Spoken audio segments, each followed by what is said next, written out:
मैं अब कभी भी यूपी से बाहर निकलता हूं तो भाई पूरी तैयारी के साथ निकलता हूं। तो आप लोगों को भी अगर साउथ इंडिया जाना है या यूपी से बाहर कहीं जाना है तो मुझसे बाहर मिल लें और अपना यूनिवर्सल ट्रांसलेशन टूल लेते जाएं। Thank you so much. आप लोगों ने हाल फिलहाल में देखा होगा कि हमारे देश में ये लैंग्वेज का बहुत पंगा चल रहा है। ये पिछले महीने मैं बैंगलोर गया, मैंने वहाँ पर एक अंकल से पूछा, मैंने कहा चाचा ये एड्रेस किधर?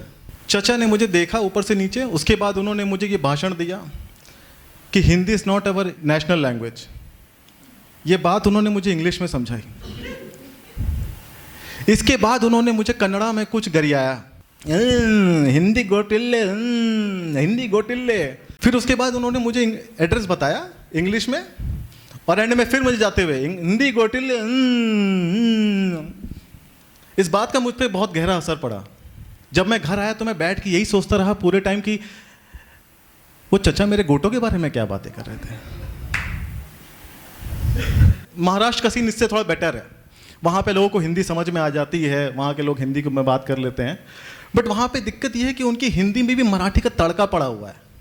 आपको किधर जाने का है समझ में नहीं आ रहा कि पूछ रहे हैं कि डरा रहे हैं। उनकी हिंदी में एक इशू है कि उनके ज और ज में वो लोग कंफ्यूज हो जाते हैं। जैसे उनसे ये पूछो कि भाई मुझे कहीं जाना है तो वो लोग बोलेंगे कि मुझे कहीं जाना है। मुझे ज को झ बोलेंगे और झ को ज बोलेंगे।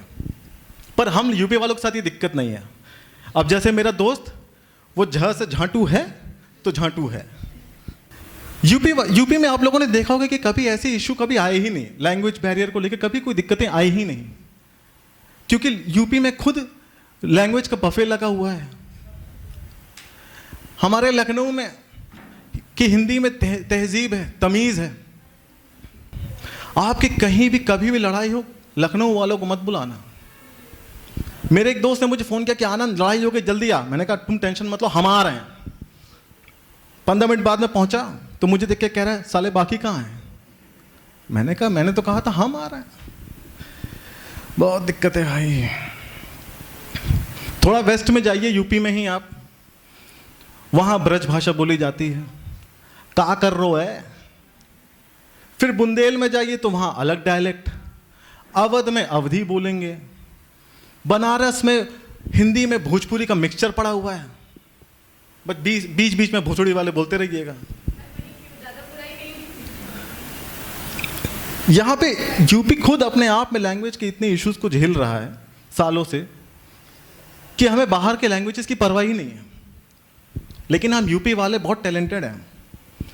जिन प्रॉब्लम से अभी कर्नाटका और महाराष्ट्र झेल रहा है उसका सोल्यूशन हम लोगों ने बहुत सालों पहले ही निकाल रखा है। हम लोगों ने ऐसा यूनिवर्सल ट्रांसलेशन टूल बना रखा है जिससे हमें कभी भी किसी लैंग्वेज को समझने में या समझाने में कभी दिक्कत नहीं होती। उस इन्वेंशन का नाम है गुटका। कभी देखा आपने? गुटका खिलाइए, उसके बाद अगला भी बोलना बंद और आपको भी बोलना बंद।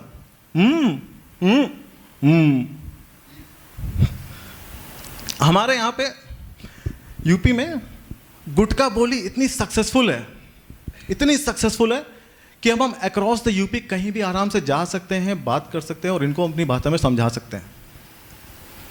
इनफैक्ट यूपी ही क्यों, मैं तो कह रहा हूँ कन्नड़ और कर्नाटका और तमिल वाले भी यूपी में चले आए, हम उनको भी सिखा देंगे, उनसे प्रॉब्लम खत्म।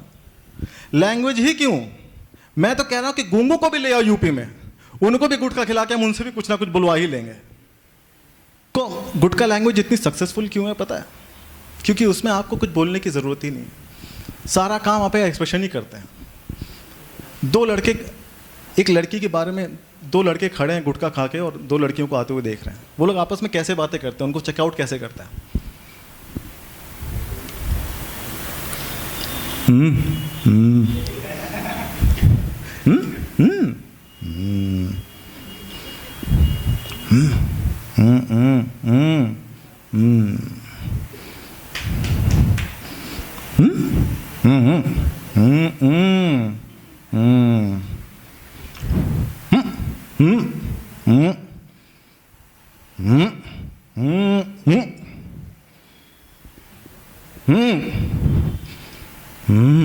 थू।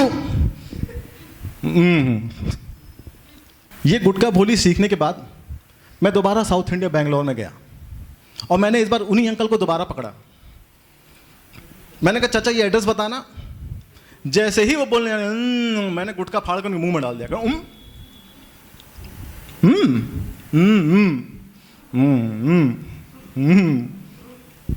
Problem solve.